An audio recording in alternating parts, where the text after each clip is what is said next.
Excellency, Chancellor Scholz, Vice Chancellor Dr. Robert Habeck, Bharat सरकार के मंत्रीगण, Asia Pacific committee of German business के chairman doctor Busch, Bharat, Germany और Indo Pacific देशों के इंडस्ट्री लीडर्स, देवी और सज्जनों, नमस्कार, गुटन टाग। साथियों, आज का दिन बहुत विशेष है। मेरे मित्र चांसलर शोल्ज चौथी बार भारत आए हैं। पहले मेयर के रूप में और 3 बार चांसलर बनने के बाद उनका यहां आना भारत जर्मनी संबंधों पर उनके फोकस को दिखाता है। 12 साल के बाद भारत में Asia Pacific conference of German business का आयोजन हो रहा है। एक तरफ यहां सीईओ की फोरम की बैठक हो रही है, दूसरी तरफ हमारी नौसेना साथ में अभ्यास कर रही है। गोवा में German naval ships port call पर है और अब से थोड़ी ही देर में भारत और जर्मनी के बीच 7वें इंटर गवर्नमेंटल कंसल्टेशन का भी आयोजन होना है। यानी हर कदम, हर मोर्चे पर भारत और जर्मनी की दोस्ती गहरी हो रही है। साथियों, ये साल भारत जर्मनी स्ट्रैटेजिक पार्टनरशिप का 25वां वर्ष है। अब आने वाले 25 वर्ष इस पार्टनरशिप को नई बुलंदी देने वाले हैं। हमने आने वाले 25 वर्षों में विकसित भारत का एक रोडमैप बनाया है। मुझे खुशी है कि ऐसे महत्वपूर्ण समय में जर्मन कैबिनेट ने focus on India document release किया है। विश्व की 2 सशक्त डेमोक्रेसीज, विश्व की 2 लीडिंग इकोनॉमीज साथ मिलकर कैसे फोर्स फॉर ग्लोबल गुड बन सकती हैं। फोकस ऑन इंडिया डॉक्यूमेंट में उसका ब्लूप्रिंट है।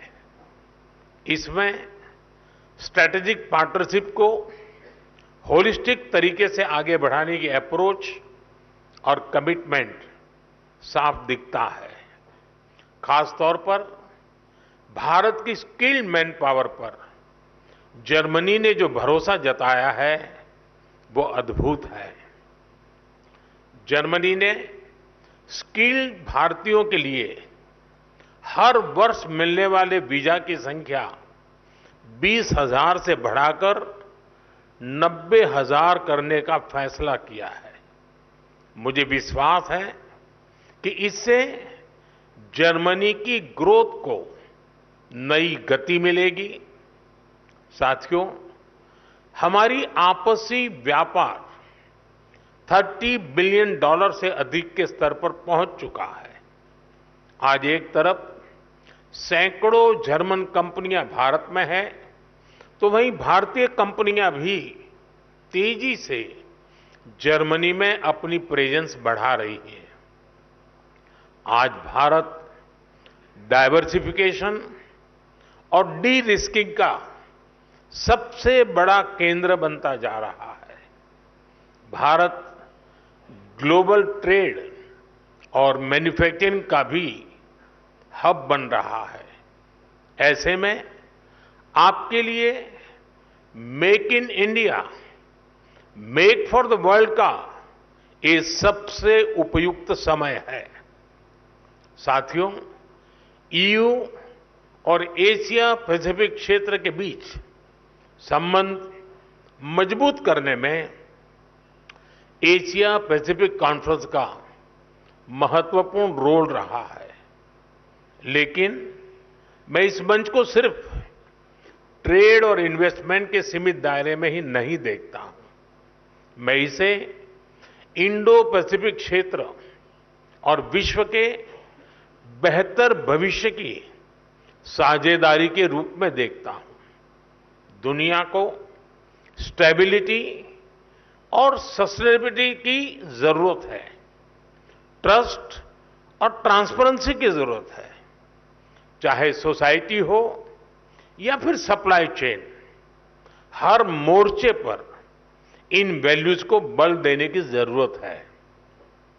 इनके बिना कोई भी देश, कोई भी रीजन अपने बेहतर फ्यूचर की कल्पना नहीं कर सकता।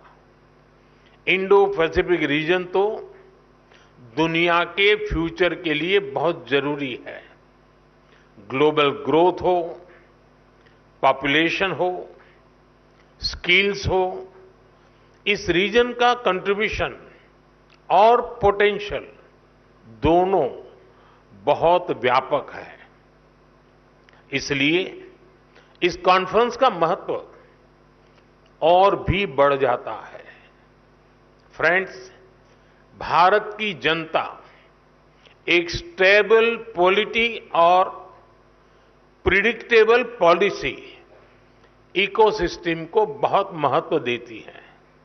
यही वजह है कि 60 साल बाद एक सरकार को लगातार थर्ड टर्म मिला है। भारत की जनता का ये ट्रस्ट बीते एक दशक में रिफॉर्म, परफॉर्म, ट्रांसफॉर्म वाली गवर्नेंस के कारण मजबूत हुआ है। जब देश का सामान्य नागरिक ये सोच रहा है, तब आप जैसे बिजनेस के लिए, आप जैसे इन्वेस्टर्स के लिए भारत से बेहतर स्थान क्या हो सकता है। साथियों, आज भारत डेमोक्रेसी, डेमोग्राफी, डिमांड और डेटा, इसके 4 मजबूत पिलर्स पर खड़ा है। टैलेंट, टेक्नोलॉजी, इनोवेशन और इंफ्रास्ट्रक्चर भारत की ग्रोथ के टूल्स हैं। इन सभी को ड्राइव करने वाली एक और बड़ी ताकत आज भारत में है। ये ताकत है एस्पिरेशनल इंडिया, यानी एआई, आर्टिफिशियल इंटेलिजेंस और एआई एस्पिरेशनल इंडिया की डबल ताकत भारत के पास है। और एस्पिरेशनल इंडिया को हमारा यूथ ड्राइव कर रहा है। बीती सदी में डेवलपमेंट को मुख्यतः नेचुरल रिसोर्सेज ने गति दी थी। 21st सेंचुरी को ह्यूमन रिसोर्स और ह्यूमन इनोवेशंस गति देने वाले हैं। इसलिए भारत अपने यूथ की स्किल्स और टेक्नोलॉजी के डेमोक्रेटाइजेशन पर बहुत फोकस कर रहा है। साथियों, भारत भविष्य की दुनिया की जरूरतों के लिए आज काम कर रहा है। हमारा मिशन एआई हो, हमारा सेमीकंडक्टर मिशन हो, मिशन क्वांटम हो, मिशन ग्रीन हाइड्रोजन हो, स्पेस टेक्नोलॉजी से जुड़े मिशन हो, डिजिटल इंडिया का मिशन हो, इन सभी का लक्ष्य दुनिया के लिए बेहतरीन और विश्वसनीय समाधान देना है। आप सभी साथियों के लिए इन क्षेत्रों में इन्वेस्टमेंट्स और कोलैबोरेशंस की अनेक संभावनाएं हैं।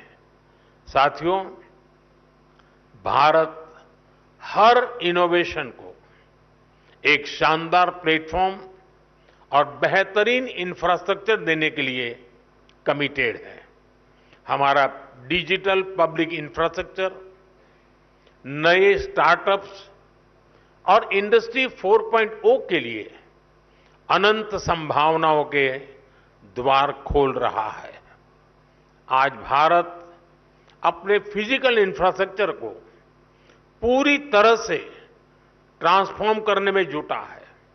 रेल, रोड, एयरपोर्ट और पोर्ट में रिकॉर्ड इन्वेस्टमेंट किया जा रहा है।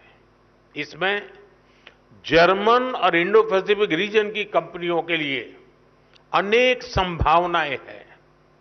मुझे खुशी है कि रिन्यूएबल एनर्जी को लेकर भारत और जर्मनी मिलकर काम कर रहे हैं। पिछले महीने ही गुजरात में जर्मनी के साथ मिलकर चौथा global renewable energy investors meet आयोजित किया गया है।